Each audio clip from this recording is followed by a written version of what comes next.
प्राकृतिक परितंत्र। यह अध्याय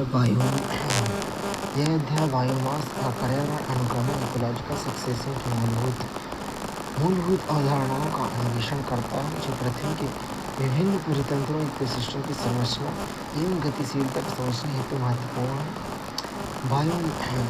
बायोम ऐसे वृहद भूभाग है जहाँ एक समान जलवायु, तापमान और वर्षा के कारण समान प्रकार की वनस्पति तथा वन्यजीव समुदाय पाए जाते हैं। हम इस अध्याय में अध्ययन करेंगे किस प्रकार भौगोलिक कारक, अक्षांश, ऊंचाई, विभिन्न बायोम, उदाहरण के लिए वन, घास मैदान, वनस्थल और टुंड्रा के वितरण अद्वितीय विशेषताओं के निर्धारित करते हैं। इन बायोम के अध्ययन से पता चलता है कि वन्यजीव वनस्पतियों को किस प्रकार से विशिष्ट पर्यावरण अनुकूलन एडाप्ट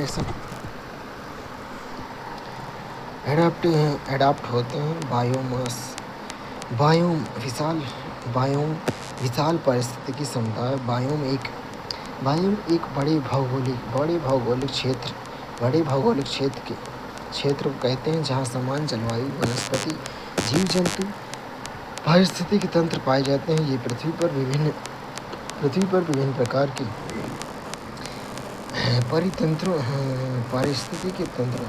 पारिस्थितिकी तंत्रों का प्रतिनिधित्व करते हैं और एक समान जलवायु तथा भौतिक परिस्थितियों के आधार पर परिभाषित होते हैं। बायोम के उदाहरण में उष्णकटिबंधीय वर्षावन, मरुस्थल, घास के मैदान, टुंड्रा आदि। बायोम शब्द जिसे पारिस्थितिकीविद फ्रेडरिक एडवर्ड क्लेमेंट्स ने 1916 में प्रस्तुत किया है, ये एक जैविक समुदाय की अवधारणा को दर्शाता है जो एक परितंत्र में सजीवों के अंतर संबंधों को स्थापित करता है। प्रत्येक बायोम अपनी वनस्पतियों, जीवों, मृदा संरचना और तथा संबंधित जलवायु, वर्षा व तापमान के लिए अद्वितीय है। प्राकृतिक परितंत्र जो मानव हस्तक्षेप से इतर प्रकृति से उत्पन्न होते हैं और बने रहते हैं, उसे प्राकृतिक परितंत्र कहा जाता है। इन प्रणालियों में जीव एक दूसरे और अपने पर्यावरण के साथ तालमेल बिठाकर विकसित होते हैं। ये तंत्र जैसे वन, घास के मैदान या ज्वार नदमुख पादप जंतु समुदाय से मिलकर एक एकीकृत इकाई के रूप में कार्य करते हैं। इसका संचालन मुख्य रूप से सौर ऊर्जा पर निर्भर करता है। प्राकृतिक परितंत्र के प्रकार में स्थलीय परितंत्र ये भूमि आधारित जीव समुदाय हैं, जो किसी क्षेत्र के जैविक और अजैविक घटकों के मध्य परस्पर प्रक्रिया का प्रतिनिधित्व करते हैं। ये सभी प्रजातियों के लिए पारिस्थितिकी रूप से कार्य करने और भोजन तथा ईंधन जैसी सेवाएं प्रदान करने हेतु अनिवार्य हैं। जलीय परितंत्र ये स्थलीय परितंत्र के विपरीत जलीय निकायों के भीतर उनके आसपास के विकसित होते हैं। इनमें जीवों के परस्पर संबंध समुदाय शामिल होते हैं जो अपने जलीय पर्यावरण पर निर्भर रहते हैं। स्थलीय परितंत्र में सजीवों एवं उनके भूमि आधारित परिवेश के मध्य जटिल संबंध शामिल हैं। घाटियों, पर्वतों, ढलानों जैसी स्थलाकृतियाँ विविधताएं के कारण महत्वपूर्ण क्षेत्रीय अंतर उत्पन्न होते हैं। ऊंचाई और अक्षांश में परिवर्तन जलवायु प्रतिरूप को बदलते हैं जो विभिन्न स्थलीय क्षेत्रों में पाए जाते हैं। वनस्पतियों एवं जीवों को प्रभावित करते हैं। स्थलीय परितंत्रों को प्रभावित करने वाले मुख्य सीमित कारक आर्द्रता और तापमान। इस विविधता के कारण ही जीवमंडल के विभिन्न परितंत्र या बायोम आदि में विभाजित किया जाता है। प्रत्येक परितंत्र में वर्षा और तापमान, वनस्पति, जंतु आबादी तथा मृदा संरचना जैसी अद्वितीय विशेषताएं होती हैं। स्थलीय बायोम बनाम जलीय बायोम में पर्यावरण, महासागर, नदी, झीलें, तालाब। स्थलीय परितंत्र के वन, घास मैदान, मरुस्थल, पर्वतीय क्षेत्र। प्राथमिक उत्पादक जलीय परितंत्र में प्राथमिक उत्पादक शैवाल, फाइटोप्लैंक्टन, जलीय पादप होते हैं। स्थलीय परितंत्र में प्राथमिक उत्पादक घास, वृक्ष, झाड़ियाँ, अन्य स्थलीय पादप होते हैं।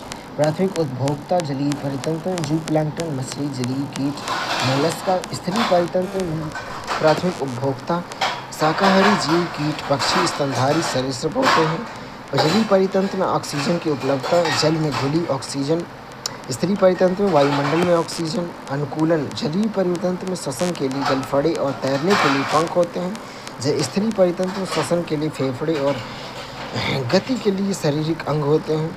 प्रमुख खतरे जलीय परितंत्र में प्रदूषण, पर्यावरण विनाश, अतिमत्स्यन, जलवायु परिवर्तन से खतरा है। स्थलीय परितंत्र में वनोन्मूलन, पर्यावरण विखंडन, प्रदूषण, जलवायु परिवर्तन से उदाहरण के लिए जलीय परितंत्र में उदाहरण प्रवाल भित्तियाँ, मैंग्रोव वन। स्थलीय परितंत्र में वर्षावन, सवाना, टुंड्रा, मरुस्थल। स्थलीय परितंत्र के प्रकार बायोम में जलवायु वन बायोम, घास भूमि, मरुस्थल और पर्वत।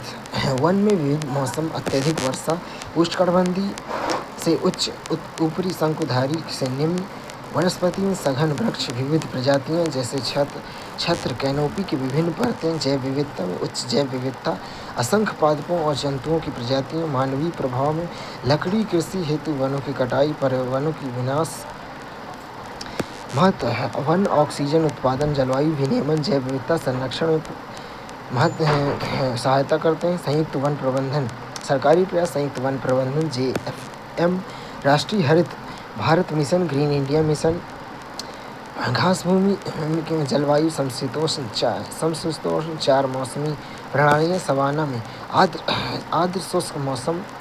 घास वनस्पति, घास, वृक्ष, झाड़ियाँ, चारण और वनाग्नि के अनुकूल। विविधता मध्यम जैव विविधता, वनों की कम प्रजातियाँ। मानवीय प्रभाव, कृषि, अत्यधिक चारण, शहरीकरण से पर्यावरण विखंडन।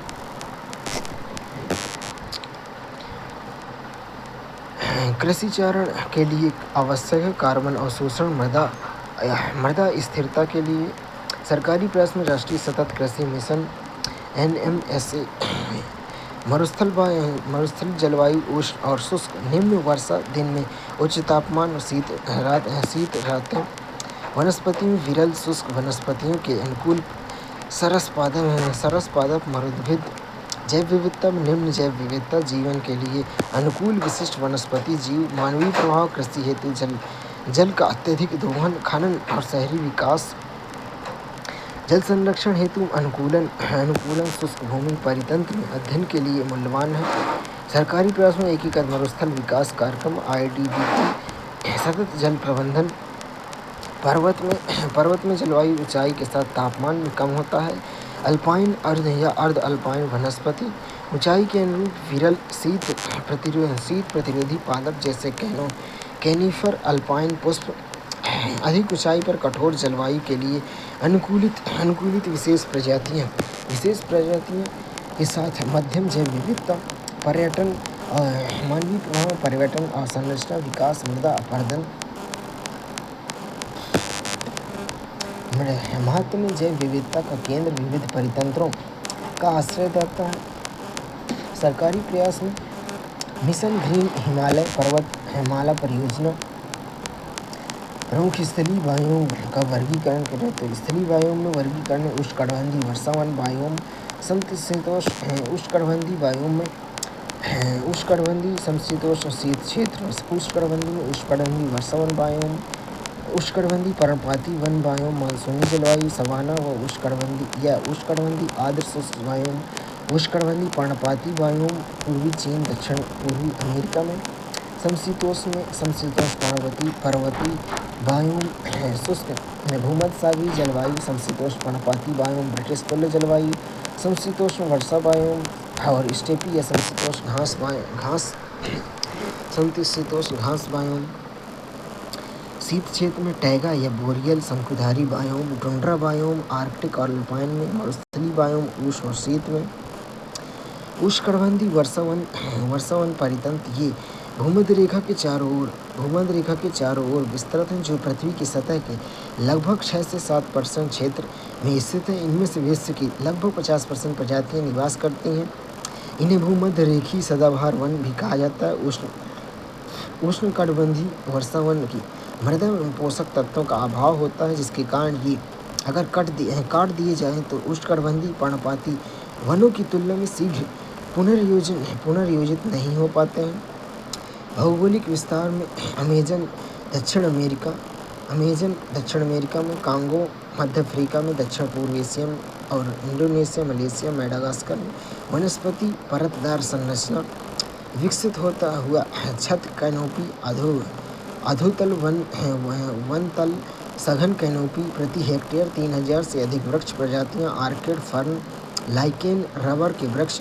वन्यजीव में सर्वाधिक समृद्ध जैव विविधता, ऊर्ध्वाधर स्तरीय पेड़ों के विभिन्न स्तरों का निवास, बेहतर पर्वतारोही या छलांग लगाने वाले जंतु, विशेष आहार, फल खाने वाले कीटभक्षी। महत्तर चुनौतियों में महत्व कार्बन सिंक के रूप में कार्य करके जलवायु को विनियमित करते हैं।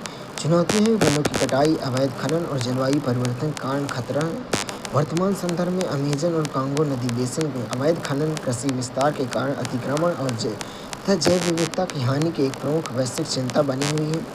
उष्णकटिबंधीय पर्णपाती बायोम, मानसूनी जलवायु, इन्हें मानसूनी वन भी कहा जाता है, जहाँ लंबी शुष्क मौसम अवधि के लिए उष्ण जलवायु पाई जाती है। भौगोलिक विस्तार में भारत, म्यांमार, थाईलैंड, मेक्सिको, मध्य अमेरिका। वनस्पति में मुख्य वृक्ष सागौन, साल, नीम, महोगनी। शुष्क मौसम के दौरान पत्तियां गिरना। जल संरक्षण, आर्द्र जलवायु में सघन सतही वनस्पति। जीव जंतु में वृहद स्तनधारी जैसे हाथी, बाघ, तेंदुआ, हिरण। जीव शुष्क और आर्द्र जलवायु के बीच मौसमी अनुकूल प्रजनन पलायन प्रदर्शित करते हैं। अनुकूलन, वृक्षों की मोटी छाल, आग से बचाव, जंतुओं में मौसमी प्रवास, मूत्र उत्सर्जन में कमी, जल संरक्षण में वृद्धि। महत्व चुनौतियाँ, जल प्रवाह विनियमन, मृदा अपरदन की रोकथाम। चुनौतियों में भारत और दक्षिण पूर्व एशिया में अवैध कटाई, पर्यावरण विखंडन और कृषि विस्तार के कारण तीव्र गति से क्षरण हो रहा है। वर्तमान संदर्भ में मानवीय हस्तक्षेप के कारण विशेष रूप से मध्य अमेरिका के प्रशांत तट पर ऐसे वनों का विस्तार 2% से भी कम रह गया है, तथा कई प्रजातियां विलुप्त होने के कगार पर हैं। सवाना या उष्णकटिबंधीय आर्द्र एवं शुष्क बायोम, यह घास के मैदान और बायोम के मध्य एक संक्रमणकालीन क्षेत्र है, जिसकी पहचान मौसमी वर्षा एवं सूखे से होती है। भौतिक विस्तार में मुख्य रूप से अफ्रीका, ग्रेट सवाना, दक्षिण अमेरिका, ऑस्ट्रेलिया और भारत के उष्णकटिबंधीय या उपोष्णकटिबंधीय क्षेत्र। सवाना क्षेत्र की वनस्पति घास की अधिकता, जैसे बबूल, बाओबाब वृक्ष के आधार पर वनस्पति की संरचना भिन्न होती है। वन्यजीव में शाकाहारी जीवों की विविधता, जेब्रा, जिराफ, अफ्रीकी बारहसिंगा हाथी। शिकारी जंतु में शेर, चीता। अन्न में गिद्ध, लकड़बग्घा। अनुकूलन, सवाना में बड़े शाकाहारी जंतु का लंबा प्रवास रहे। पादपों में गहरी जड़ प्रणालियाँ, सूखा प्रतिरोधी, पेड़ के कांटों जैसी अनुकूलन। वर्तमान संदर्भ में पूर्वी अफ्रीका के सवाना में चारागाहों के पर बढ़ते दबाव और अवैध शिकार, पोचिंग के कारण जलवायु वन्यजीवों के प्रवास गलियारे सिकुड़ रहे हैं। मरुस्थलीय बायोम, ये सभी बायोम सर्वाधिक शुष्क हैं, जहां वर्षा अत्यंत कम, आमतौर पर 300 मिलीमीटर से कम होती है। भौगोलिक विस्तार, सहारा अफ्रीका का उष्ण क्षेत्र, गोबी मरुस्थल, एशिया शीत क्षेत्र, थार भारत में, एशियाई ऑस्ट्रेलियाई मरुस्थल, यूरोप को छोड़कर सभी महाद्वीपों पर मरुस्थल विद्यमान है। वनस्पति में सूखा प्रतिरोधी अल्पकालिक रसयुक्त सक्यूलेंट पादप जैसे महोगनी कठोर और मोटी पत्तियां, मोटी या अनुपस्थित पत्तियों की जगह कांटे। जल भंडारण के लिए मांसल ऊतक। वन्यजीव में रात्रिचर, दिन के समय अधिक तापमान से बचने के लिए बिल खोदना। जल संरक्षण, सांद्रमूत सरीसृप, छाप और छिपकली में। भारतीय मरुस्थल, थार का मरुस्थल उष्ण गंभीर सूखे की स्थिति, खेजरी जैसे अनुकूलन वृक्ष। शीत मरुस्थल, लद्दाख, स्पीति, शून्य से नीचे तापमान, सीमित वर्षा, अत्यधिक हिमपात। अनुकूलन में जंतुओं में लंबे अंग, तापमान विनियमन के लिए भूमि में लंबी जड़ों से जल ग्रहण, सांद्र मूत्र उत्सर्जन। वर्तमान संदर्भ में भारत में थार मरुस्थल नवीकरणीय ऊर्जा, सौर ऊर्जा परियोजनाओं का बेहतर तेजी से विस्तार हुआ है, जिससे स्थलीय वन्यजीव और उनके आवास पर दबाव बढ़ रहा है। समशीतोष्ण पर्णपाती वायुम, यह वायुम विभिन्न क्षेत्रों में पाया जाता है जिसकी विशेषता चौड़ी पत्ती वाले पर्णपाती वृक्ष, भिन्न मौसमी प्रणालियाँ, भूमध्य सागरीय जलवायु में भौगोलिक विस्तार, भूमध्य सागरीय बेसिन, स्पेन, इटली, कैलिफोर्निया, मध्य चिली। वनस्पति या अनुकूलन में छोटे मोटे मांसल पत्ते शुष्क, ग्रीष्म ऋतु के पत्ते गिराना, गहरी जड़ प्रणाली, ओक, ऑलिव वृक्ष। वर्तमान संदर्भ में जलवायु परिवर्तन के कारण इस क्षेत्र में वनाग्नि की आवृत्ति और तीव्रता में वृद्धि हुई है, जिससे अल्टी चैपरल वनस्पति के खतरा। ब्रिटिश तुल्य जलवायु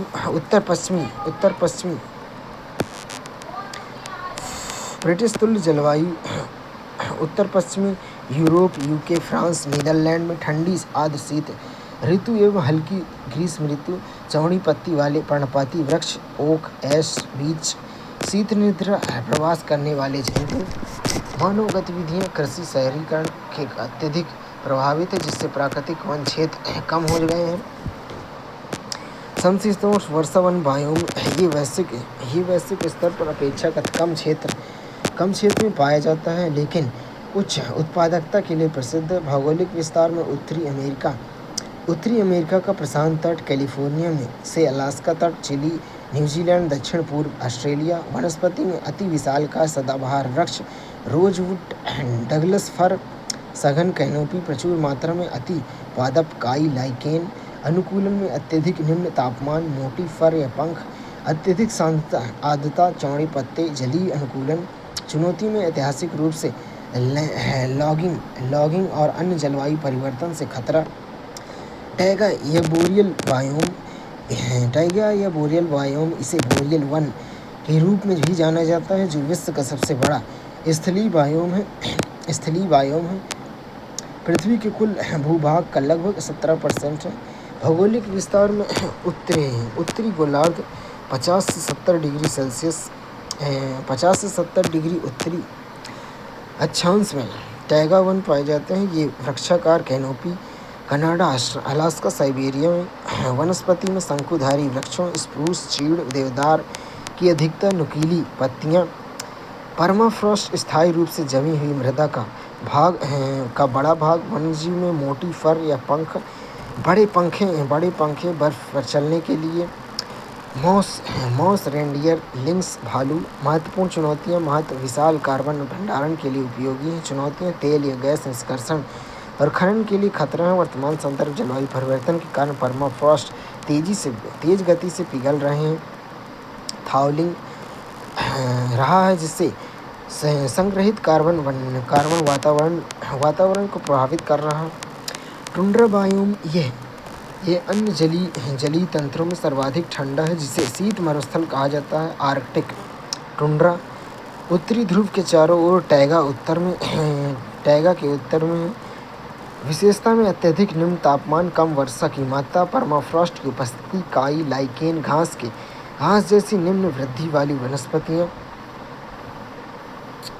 अल्पाइन टुंड्रा अधिक ऊंचाई पर पर्वतों की वृक्ष रेखाओं के ऊपर। तीव्र पवनें, सौर विकिरण तेज हैं, बेहतर जल निकासी। परमाफ्रॉस्ट नहीं। अनुकूलन में छोटे और सघन वन उगने वाले पादप जंतुओं के शरीर के तापमान को सामान्य रखने के लिए ब्लबर, मोटी फर, कैरिबो और मस्क ऑक्स जैसे जीव।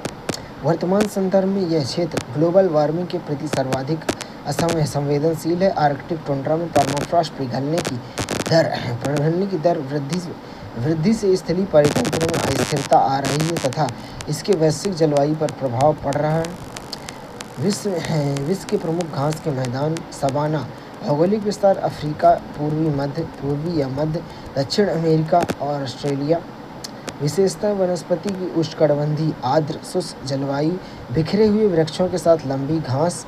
आर्थिक और पर्यावरणीय महत्व, पशुचारण, पारिस्थितिकी, पर्यटन। जलवायु परिवर्तन के कारण मरुस्थलीकरण का खतरा। स्टेपी प्रकार की जलवायु में, स्टेपी घास के मैदान में, यूरेशिया में मध्य एशिया हंगरी में विशेषताएं अर्ध शुष्क शीतोष्ण जलवायु, विस्तृत समशीतोष्ण भूभाग में कम शुष्क घास स्थल, व्यापक पशुचारण,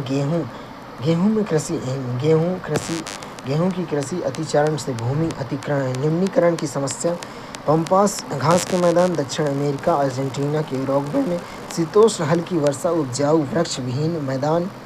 इसमें गहन पशुपालन और कृषि जैसे सोयाबीन, मक्का के लिए अत्यधिक महत्वपूर्ण है। प्रेरी घास के मैदान, उत्तरी अमेरिका, कनाडा, यूएसए में शीतोष्ण मध्यम वर्षा, विश्व के सर्वाधिक उपजाऊ काली मृदा में गेहूं की टोकरी के रूप में कृषि और जैव ईंधन उत्पादन हेतु महत्वपूर्ण है।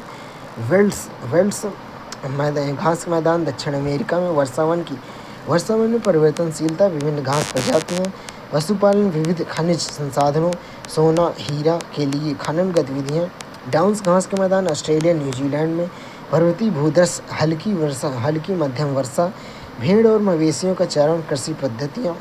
कैंपोस घास के मैदान, दक्षिण अमेरिका, ब्राज़ील में उष्णकटिबंधीय, उपोष्णकटिबंधीय आर्द्र एवं शुष्क मैदान, झाड़ियों और घास के मैदान, कृषि और मवेशी पालन के लिए महत्वपूर्ण है। जलीय परितंत्र जल आधारित प्रणालियाँ जो भूमि आधारित जलीय प्रणालियों से भिन्न है। इन प्रणालियों में जल निकाय और उसके आसपास के वातावरण शामिल होते हैं, जहाँ जीवों के समुदाय एक दूसरे पर अपने जलीय परिवेश पर आश्रित होते हैं। ये परितंत्र पोषक तत्वों के चक्रण, जल शोधन, जलवायु विनियमन, जैव विविधता के लिए महत्वपूर्ण पर्यावास प्रदान करने के लिए एक अपरिहार्य भूमिका निभाते हैं। पर्यावरणीय परिवर्तन के प्रति इनकी संवेदनशीलता पृथ्वी पर पारिस्थितिकी संतुलन और समर्थन के लिए महत्व को रेखांकित करती है। जलीय परितंत्र की संरचना में जलीय परितंत्र में जल निकायों के भीतर मौजूद पादप तथा जंतु के समुदाय शामिल होते हैं। एक परस्पर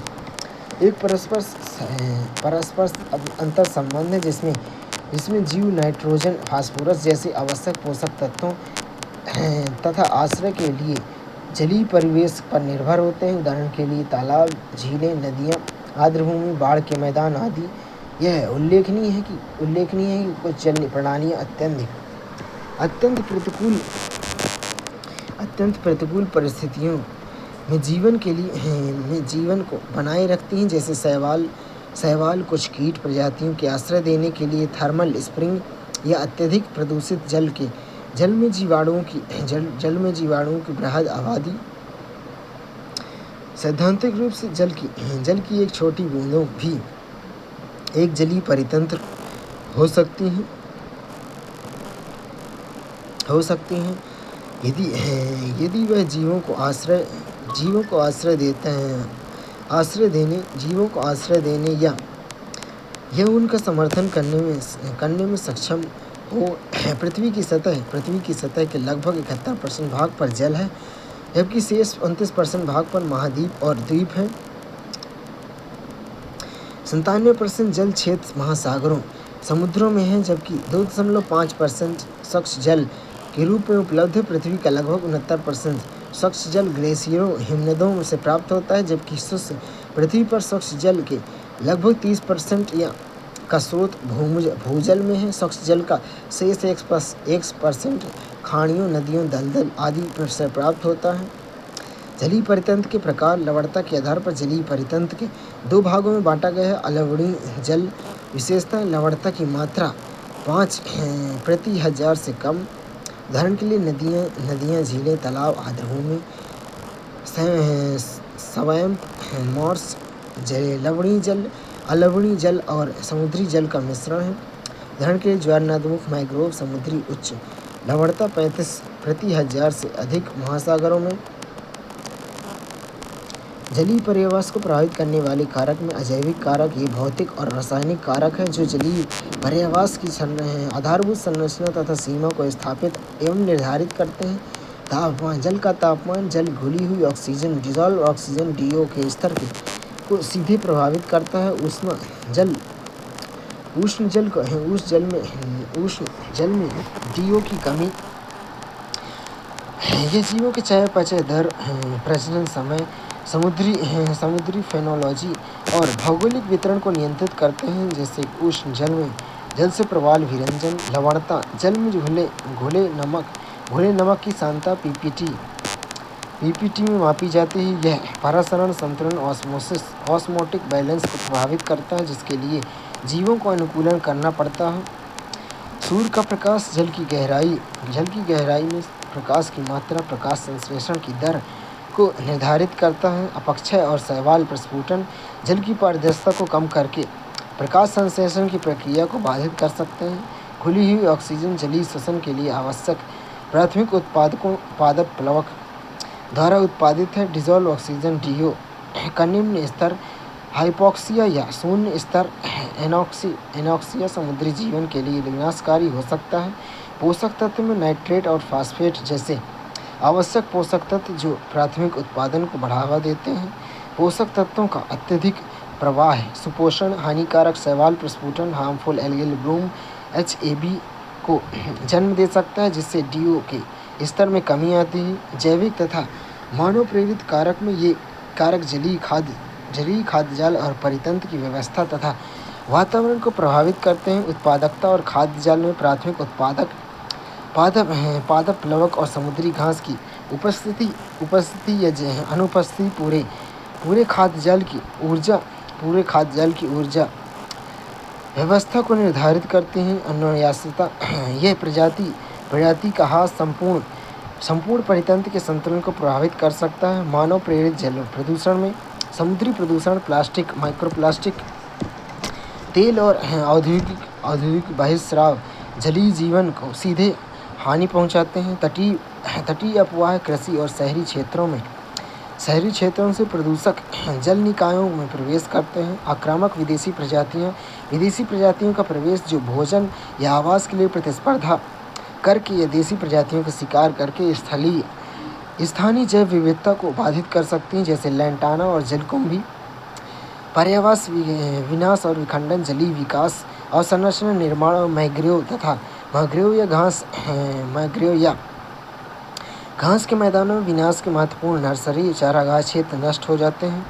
बांध या अन्य अवरोधों का निर्माण नदियों में मछलियों के प्रवास मार्गों को बाधित कर सकता है। अलावड़ी जल परितंत्र में भूमि पर स्थित जल निकाय, इसकी विशेषता लवणता की निम्न मात्रा और जल का निरंतर चक्र। ये पृथ्वी की सतह के केवल 3% क्षेत्र पर स्थिर होते हैं, लेकिन इसकी पारिस्थितिकी भूमिका विशाल है। अलावड़ी जल के प्रकार में लैंटिक स्थिर जल, जहाँ शांत जल, इसमें छोटे वर्षा जल के पोखरों से लेकर विशाल झीलें शामिल होती, जैसे झीलें और तालाबें। लोटिक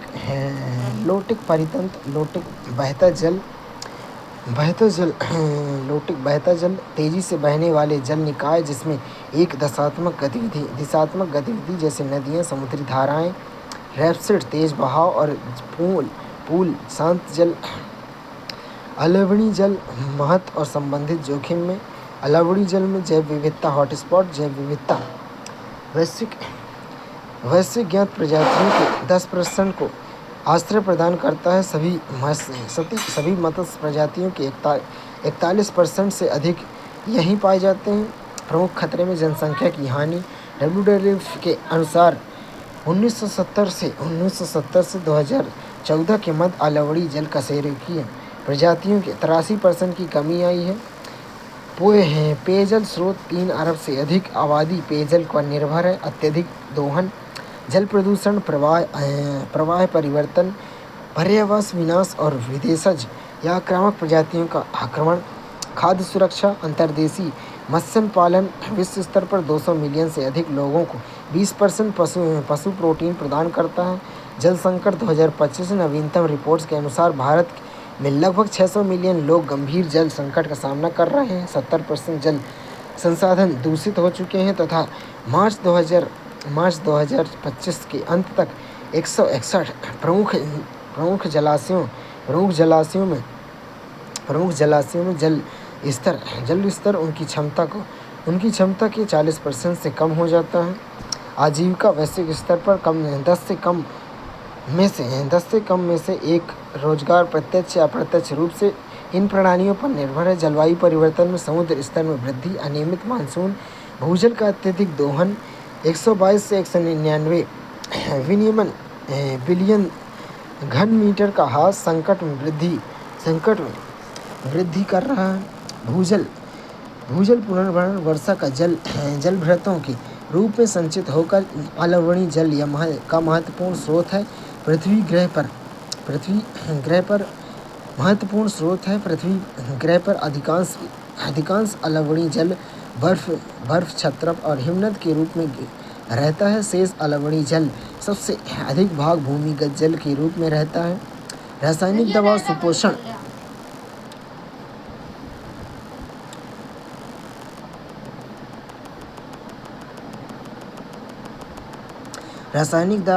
सुपोषण अम्लीकरण, कीटनाशकों आदि से प्रदूषण संबंधी खतरा। भारत में जलीय परितंत्र संरक्षण, जलीय पारिस्थितिकी प्रणालियों के लिए संरक्षण के लिए राष्ट्रीय योजना NPCA मुख्य विशेषता यह झील संरक्षण कार्यक्रम NLCP और राष्ट्रीय आर्द्रभूमि संरक्षण कार्यक्रम NWCP का एकीकृत रूप है।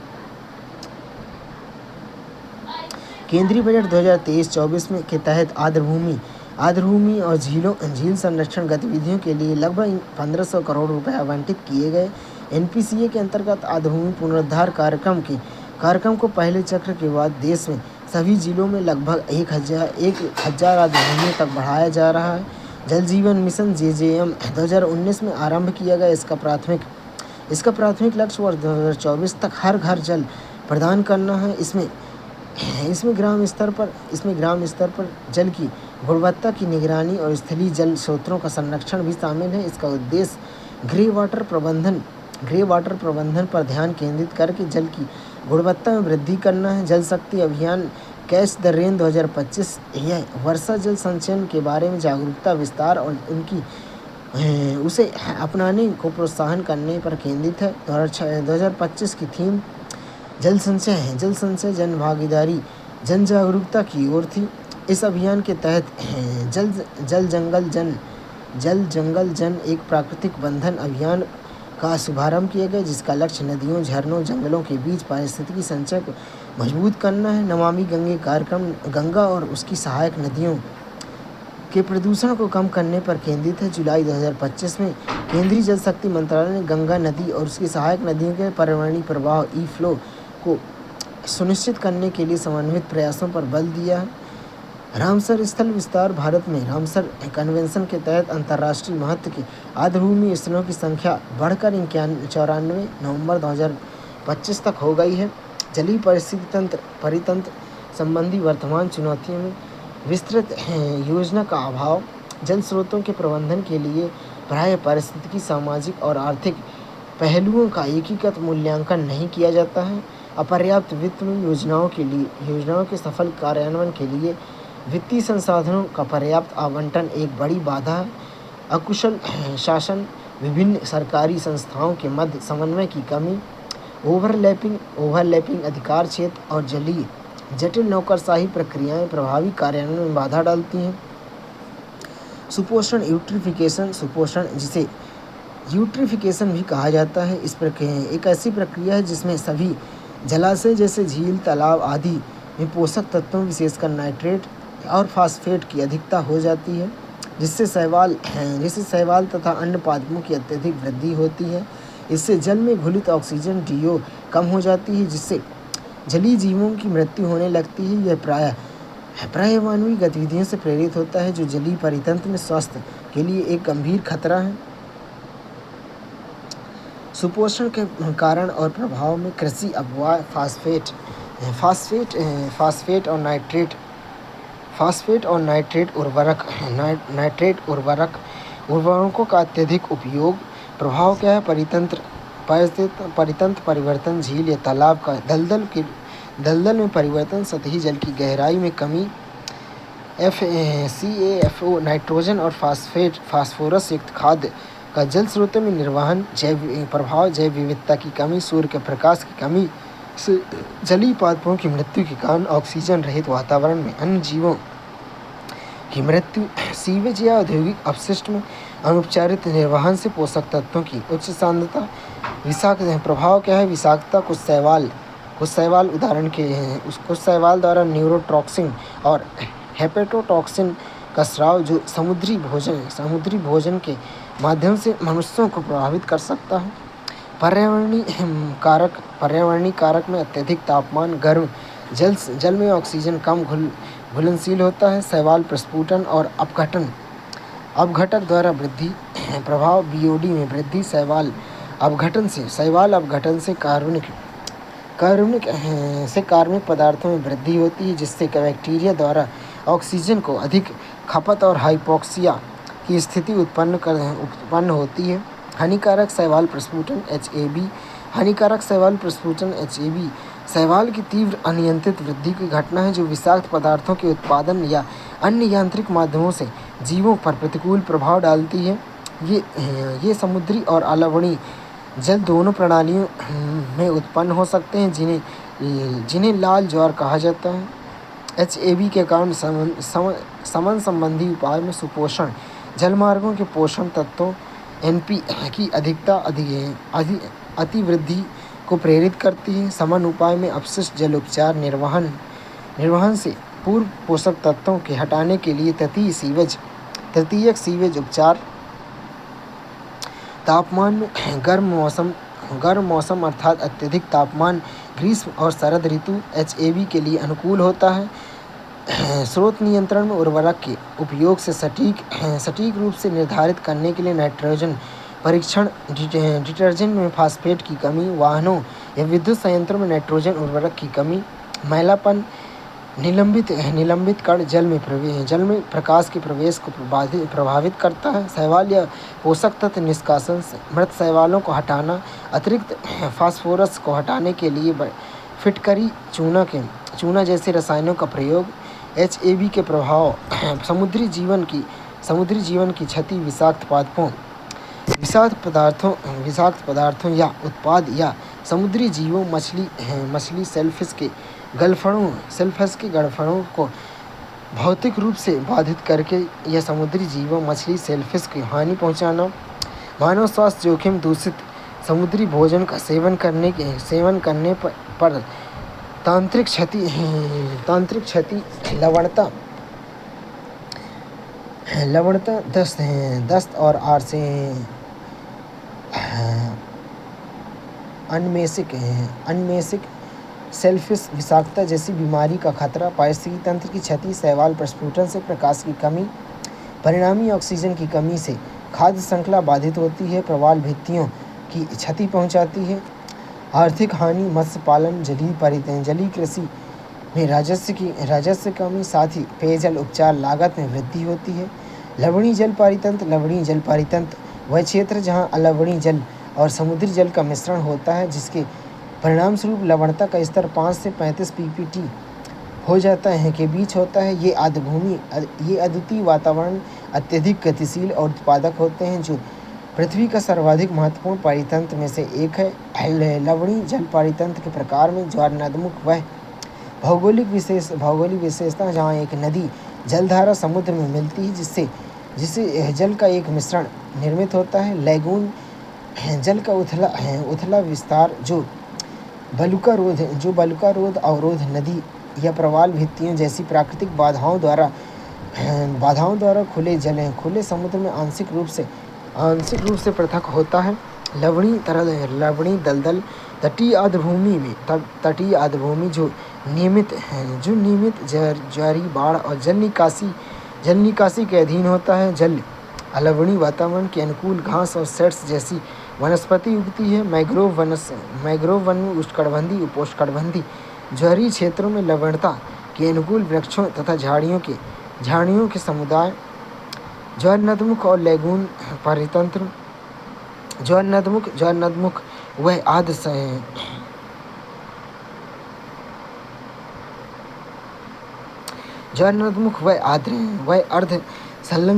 अर्ध संलग्न तटीय जल निकाय है, जहाँ नदियों का लवणीय जल समुद्र के लवणीय जल में मिलता है। ये परितंत्र अत्यधिक गत्यात्मक और उत्पादक होते हैं। लवणता ज्वारनदमुखों में लवणता नदी के मुहाने से समुद्र की ओर धीरे धीरे परिवर्तित होती है, जिससे यह लवणीय प्रवणता का मिश्रण होता है प्रवणता का निर्माण होता है। जल मिश्रण में यहाँ जल का मिश्रण तीव्र होता है जो नदी के प्रवाह और ज्वार की लहरें दोनों को प्रभावित करती हैं।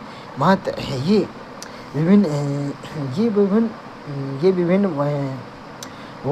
विभिन्न वाणिज्यिक मछलियों और सेलफिश प्रजातियों के प्रजनन और पर्यावास से क्षेत्र प्रदान करते हैं तथा मैंग्रोव या लवणीय आर्द्रभूमि के माध्यम से तटों को अपरदन से बचाते हैं। हुगली नदी का मुहाना इसका प्रमुख उदाहरण है। लैगून उथले जल निकाय जो समुद्री तट के समानांतर स्थिर होते हैं और किसी भौतिक अवरोध जैसे बैरियर द्वीप या रेत के टीले द्वारा मुख्य समुद्र से आंशिक रूप से अलग होते हैं। लवणता में ज्वार नदमुखों के विपरीत लैगून में जल का परिसंचरण सीमित होता है, जिसके कारण यहाँ की लवणता अत्यधिक अस्थिर होती है। वाष्पीकरण अधिक होने के पर यह अति लवणीय हाइपरसैलाइन और स्वच्छ जल के प्रवाह से कम लवणीय हाइपोसैलाइन हो सकती है। तापमान में उथले होने के कारण जल का तापमान दैनिक रूप से तेजी से बदलता है। महत्व यह शांत और संरक्षित जल क्षेत्र विशेष रूप से उच्च लवणता के लिए अनुकूलित जीवों को आश्रय प्रदान करता है। चिल्का झील एशिया का सबसे बड़ा लैगून इसका प्रमुख उदाहरण है। लैगून और ज्वार नदमुख में अंतर विशेषता में लैगून खारे जल का निकाय जो बलुकारोध या भित्ति से अलग होता है। ज्वार नदमुख नदी और समुद्र का विलयन जल का मिलन स्थल है। जल प्रवाह में लैगून में धीमा प्रकृति में अधिक स्थिर है। ज्वार नदमुख में तीव्र और प्रबल ज्वार के कारण गतिशील है। लवणता लैगून आमतौर पर उच्च वाष्पीकरण के कारण होता है। ज्वार नदमुख में निम्न स्वच्छ जल की निरंतर प्रवाह के कारण। निर्माण की बात करें तो लैगून में समुद्र के स्तर में गिरावट के कारण उद्भव की तटरेखा और ज्वार नदमुख मुख्य रूप से समुद्र के बढ़ते जल स्तर के कारण जलमग्न समुद्र तट। उदाहरण के लैगून के उदाहरण में केरल की बैकवाटर चिल्का झील और मैंग्रोव ज्वार नदमुख के उदाहरण में मांडोवी, जुआरी और कोंकण तट में। समुद्री परितंत्र पृथ्वी के सबसे बड़े जलीय परितंत्र जिनकी पृथ्वी की सांद्रता आमतौर पर 35 ppt पार्ट्स पर थाउजेंड या उससे अधिक होती है। ये पृथ्वी की सतह के 70% से अधिक क्षेत्र के विस्तृत हैं। पृथ्वी के निवास योग्य स्थान 90% भाग निर्मित करते हैं। समुद्री परितंत्र जीवित पादप और जंतु और निर्जीव तापमान, प्रकाश, लवणता घटकों के मध्य जटिल अन्योन्याश्रयता पर आधारित हैं जो एक इष्टतम संतुलन बनाए रखते हुए समुद्री जीवन को बनाए रखने में खाद्य श्रृंखला स्थापित करता है। समुद्री परितंत्र की संरचना विशेषता में महासागर के क्षेत्र जोनेशन महासागर के जल स्तंभ को गहराई और प्रकाश की उपलब्धता के आधार पर 5 मुख्य क्षेत्रों में विभाजित किया जाता है। एपिपेलेजिक नाम सूर्य के प्रकाश का बाह्य क्षेत्र, गहराई की सीमा सतह से 200 मीटर तक, प्रकाश की स्थिति यूफोटिक, पर्याप्त प्रकाश संश्लेषण होता है। मेसोपेलेजिक में गोधूली क्षेत्र, गहराई की सीमा 200 से 1000 मीटर, प्रकाश की स्थिति डिस्फोटिक, कम प्रकाश। बैथिपेलिक क्षेत्र में मध्यरात्रि क्षेत्र, गहराई 1000 से 4000 मीटर, प्रकाश की स्थिति एफोटिक, बिल्कुल भी प्रकाश नहीं। एबिसोपेलेजिक क्षेत्र, इसमें वितली क्षेत्र होता है, गहराई 6000 मीटर, प्रकाश की स्थिति एफोटिक होता है।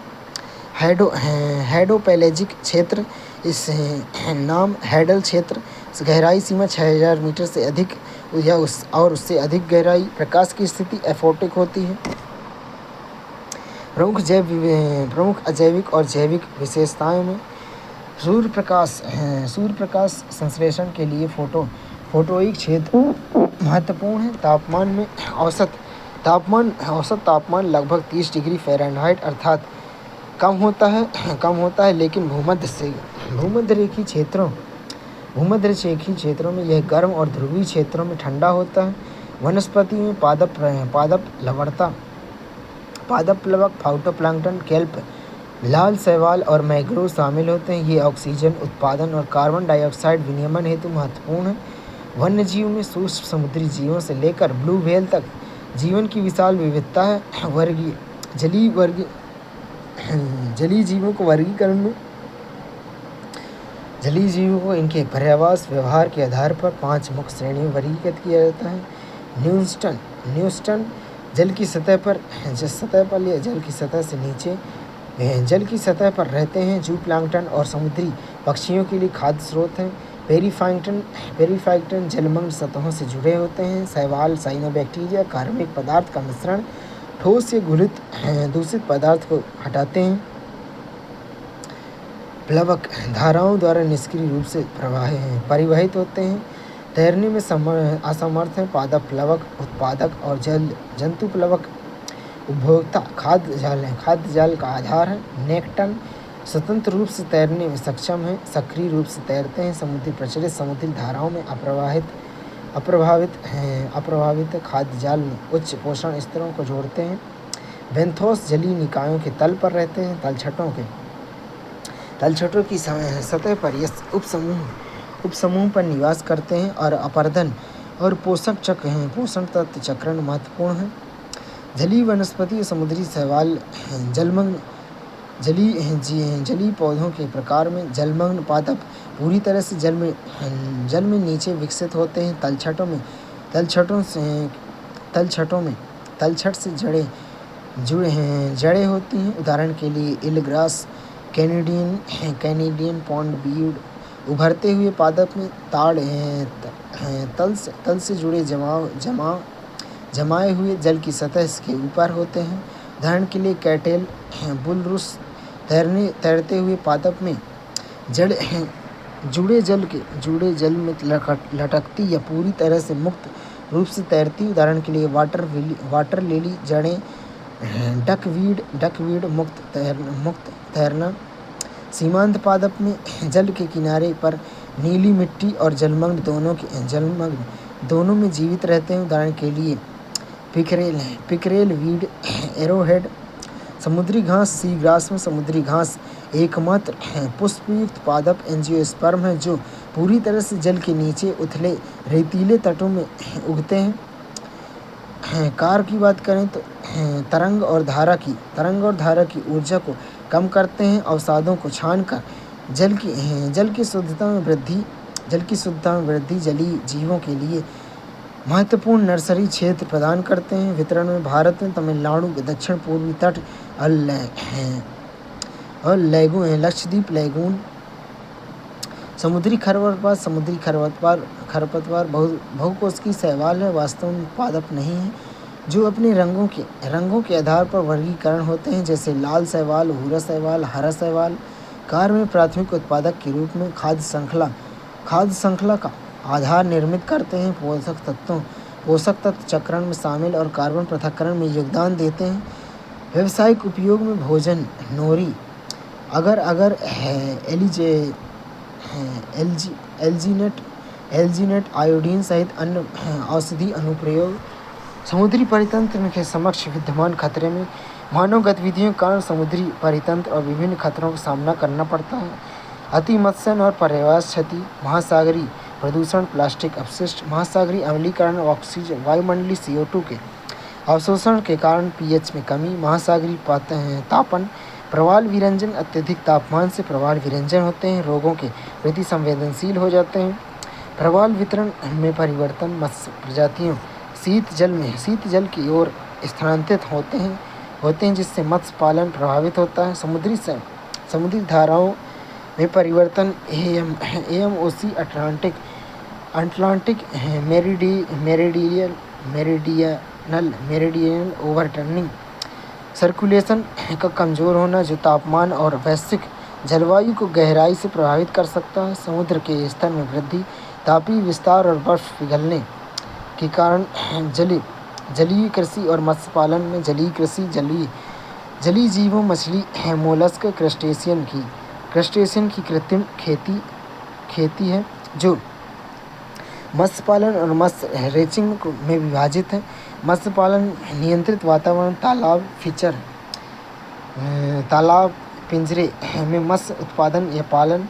मत्स्य रेंचिंग छोटी मछलियों को कैद में रखकर बाद में प्राकृतिक जल निकायों में छोड़ना, अंडे देने के लिए लौटाने पर उन्हें पकड़ना, जैसे सैल्मन हिल्सा। भारत में मत्स्य और कृषि क्षेत्र में वैश्विक स्थिति।